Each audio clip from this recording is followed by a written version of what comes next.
Hello guys and welcome to a new video in physics. In this video we will talk about module 3 lesson 1 which is about acceleration. The focus question for this lesson is what are two ways velocity can change?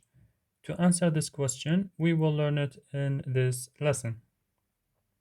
The new vocabulary that we will learn in this lesson is acceleration, velocity time graph, average acceleration, and instantaneous acceleration. Here we have a review vocabulary. We had vector. The definition of the vector is a quantity that has magnitude and direction. If you remember in the previous lessons, we talked about vector and scalar. So vector is a quantity that has magnitude and direction. This definition that we will use in this lesson also. Now we have non-uniform motion diagrams. An object with uniform motion moves along a straight line with an unchanging velocity, but few objects move this way. Non-uniform motion is more common than uniform motion. In non-uniform motion, velocity is changing, and when the velocity is changing, we will have the acceleration. Now we have the distance the jogger moves in each time interval indicates the type of motion.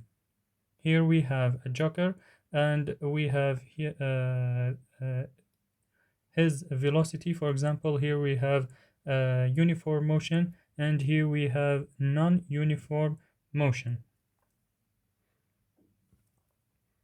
The rate at which an object's velocity changes is called the acceleration, and this is the definition of acceleration. The definition of acceleration is the rate at which an object's velocity changes is called acceleration. Its symbol is a. The acceleration is measured in meter per second square. Like displacement and velocity, acceleration is a vector. And we said that vector, that means it has magnitude and direction. When the velocity of an object changes at a constant rate, it has a constant acceleration. As we said, we need a change in velocity, so we will have the acceleration. If we don't have changing in velocity, so we will have the constant acceleration. The change in length of the velocity vectors on these motion diagrams indicates whether the jogger is speeding up or slowing down. When we have speeding up of the movement or slowing down of the movement, we will know that we have acceleration, just like these two pictures. Here we have the arrows. Here we have small arrow and bigger, bigger, and the best. That means here we have a speeding up with the movement. But here we have a big arrow, and after that we have smaller, smaller, and the smallest arrow. So that means we have slowing down with the movement.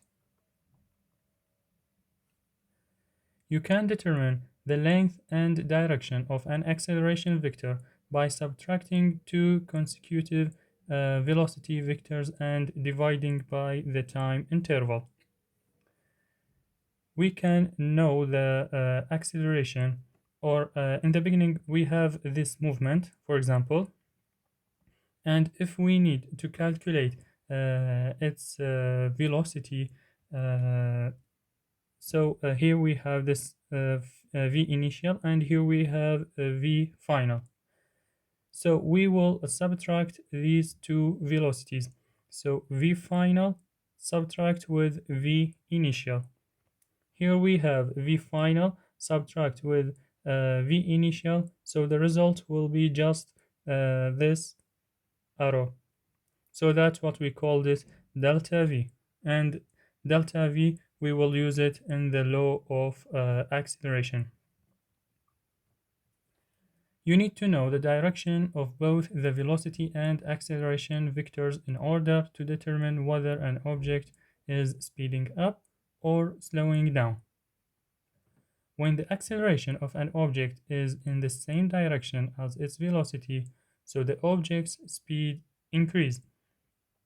When the acceleration of an object is in the opposite direction as its velocity, so the object's speed decreases, as shown on the second and fourth rows on the next slide. That means here we have the movement in this direction, and also, as we said here, when the acceleration of an object is in the same direction as its velocity. So here we have the movement is in this direction, and we have the acceleration also in this direction. So we can say that here we have increase in the speed. Now here we have a movement in this direction, but the acceleration in the opposite direction. So we can say that the movement of the car is decreasing. Here we have also the third picture. Here we have the car that moving to the left, and we have the acceleration also to the left. That means because that we have the velocity and the acceleration in the same direction, so that means the car is increasing in its speed. And the final picture, here we have the velocity in this direction and the acceleration to the right, so in the opposite direction. That means the movement of the car decreasing. Until here we reach to the end of our lesson. See you soon in another one, inshallah.